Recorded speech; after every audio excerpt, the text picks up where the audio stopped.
Hi, this is Brian with TCS, and this is the first of 6 videos that we're doing on our Ubiquity Cloud BACnet Manager. Now, if you're not familiar with the BACnet Manager, it is the tool that we use within Ubiquity to discover BACnet devices and points and BACnet objects to be able to map them and then make them available for monitoring and trending and programming. So that's what these lessons are going to be about. The first one is going to be about how we map points, how we discover points, then we map them and get them ready to be able to create monitoring, trending, and programming pages. So we're going through that today. Now, this is not a tutorial on how BACnet works. If you're on this video, first of all, you need to have admin access to Ubiquity, and your super admin needs to assign you access to the BACnet Manager. You should also have some BACnet knowledge as well. So you'd be familiar with BACnet objects, BACnet object IDs, priority array, those types of things. If you don't understand that, you should go and get some lessons on that. There's plenty of free things available on YouTube to learn some of the basics of BACnet. But once you've got that, then this should be relatively easy to use. Now we're on a BACnet site right here, as you can see on the screen. This is just a demo site that we use. It's a sandbox, so not everything works perfectly on it, but it's great for demo purposes. And it looks like a regular Ubiquity page. If you're familiar with Ubiquity, it's got the home screen, it's got the icons that you can see on the bottom here. And you can see that these look pretty much like they do in Ubiquity. Now, the difference being in Ubiquity, this is all done within the TCS bus, which is our proprietary protocol. That's all done for you. It's part of our proprietary system, so it discovers everything, maps everything, makes the icons, does everything for you. Whereas BACnet is an open protocol that you can bring anybody's BACnet controllers in for the most part. And so it has a lot of flexibility, but it doesn't have a lot of the things pre-engineered that you can have when you have a proprietary system like our normal Ubiquity Cloud is with our TCS bus proprietary protocol. So with BACnet, you'll see that we make things look like they're pretty similar to our normal TCS bus stuff.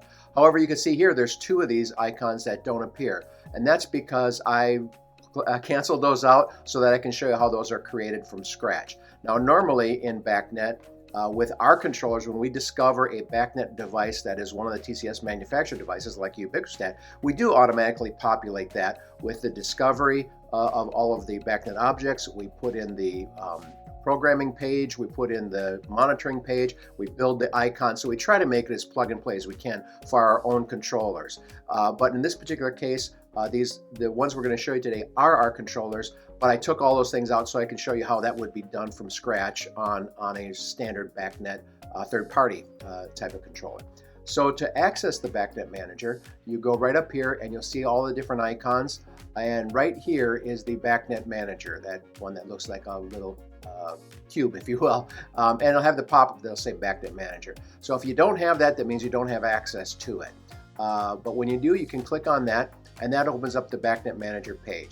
Now you're going to see here that on the left-hand side, you've got this navigation tree, which starts with the site name, the connection, the edge device, which is going to be our QT3041. That is the one that we have developed for BACnet. And then the different ports that are available. You can see how this Linux Prodigy device is on port 1, and then we've got a bunch of Ubiquistats on port 7. This US4051, it's a device that is no longer on the network, and so that's why it's in red. It's no longer available to be used. But you can see how everything shows up here, and then you can rename those points, and we'll show you how to do that in a later video when we do talk about all of the tags that we do within the tag editor. But for right now, we've got some of these already labeled, and when you click on a device, you're going to see that these 4 tabs open up. The status tab, which gives you basic information about the device itself, the make and model number, and things of that nature. If there is a monitoring and trended page already built for it, it's right there, and it's all divided down into different areas, temperatures, set points, digital outputs, digital inputs, that type of thing. A programming page, which again, this is where you do the writing of everything. And you can see here that this is a pretty big page. It's got a lot of information on it. course, you can customize these as well. So you can, if there's things that you don't need to have here, for example, if you're not using the B, C, and D set points, you can remove them from the page. So it's got a lot of flexibility for you as far as that's concerned. And you'll be able to read these points and see what they are. You'll see that these little balls that are on the side here, they're green if the data is current, yellow if it's getting old, and red if it's really old or offline.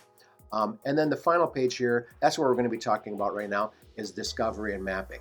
So you can see here on this particular US 4051, all of the points have been discovered. We've already put them into the staging map, which is where you put the points when you want to get them ready to be able to be used. You can put the different tags on them to add or take away things. For example, if it's a read-only, you can take that away so that you can write to it. And then we take those points and we move them into the active map. And that's what makes them available to be able to use for monitoring, trending, and programming as well. So we're going to start out, though. I'm going to go right here to this kitchen one, which I basically cleared everything out of. So you'll be able to see here that we don't have a preset monitoring and trending map, a programming map, and we've got discovery right here. But we haven't put anything into the staging map or the active map.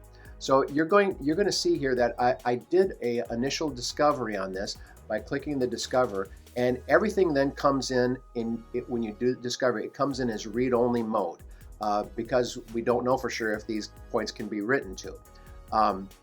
So when I go down here and put the cool set point, you'll see that the X is here for the right. It's not allowed to be written to. So to do that, you would take away that read-only tag, and I'll show you how to do that in a bit.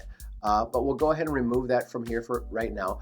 But what you want to do, if you don't already have this done in Ubiquity, if it is one of the TCS controls, you want to do a writability test. Now, we don't advise you to do that if you don't know the controller in and out, if it's a third-party control. Sometimes when you try to write to a read-only point, it can really screw up the point. It can make it unavailable. It can kind of break the system. So you want to make sure you've got a pix list and you do the write-only tags on those devices that you know can be written to. But in TCS, we know our product. So I'm going to go ahead and rediscover this. And when I do that, I'm going to click OK. It's going to clear everything out. And now it's discovering this. So it's connecting to the QD3041 at this test site, which is in our office in Middleton, Wisconsin. And you can see how it's starting to progress through getting the discovery done. There's a total of 186 objects on this, and it's going to be populating those very shortly. So once that is done, I'm going to take then all these points and I'm going to move them into the staging map. So I can just highlight that, scroll back down here, press the shift button, and I can now just drag and drop all of those points right here into the staging map. Now you can see how if we did the writability test and they are writable points, that the checkbox is going to be there on writing to those points. If not, if they're read-only points, you're going to see that checkbox is got the X in it. For example, digital input 1 is only a readable point, so we don't have that.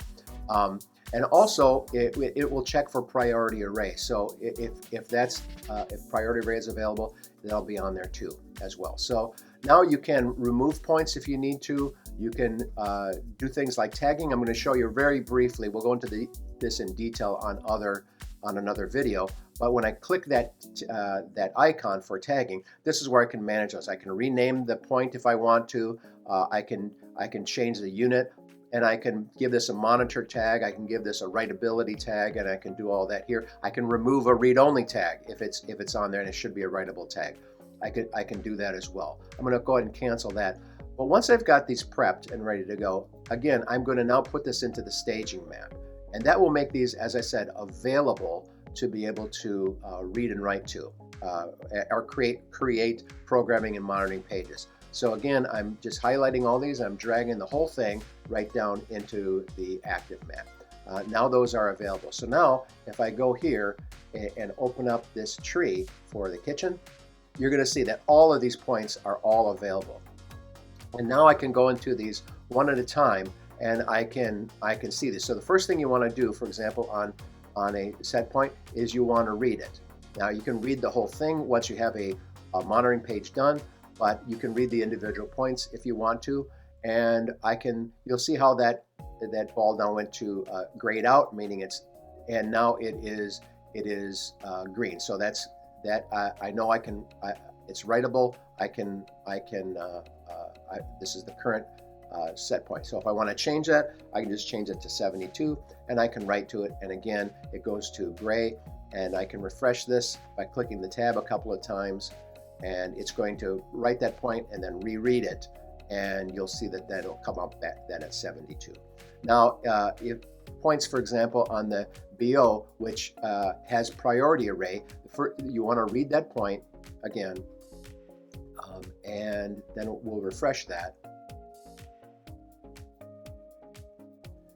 And we just have to click on this a few times. Oh, I apologize. That one does not have a priority array. I apologize for that. But what you'll be able to do is the points that you know should have priority array, you'll just be able to read those, and then priority array will pop up. And I'll show you that in a later video as well. So again, if I want to go back to the device itself, I just click on the device, and I can go right back here to discovering mapping. I can also add a point if there's a point that you need to add here that is not available. I can add it in. I can go to the tagging and put all the metadata in there for that if I want to, or I can just go ahead and remove that. I can also clone a point if I want to. I can highlight a point, and I can clone it and use it again if I need to. And then you'll see here that there's also templates, and we're going to go through a whole video on how to create and manage those templates. So this is the basics on how to discover and how to move things into the staging map and move them into the active map, and also be able to see them all right here on the navigation tree as well. So we'll look for you then on our next video, and we'll start going through the other aspects of the BACnet Manager. Thanks a lot.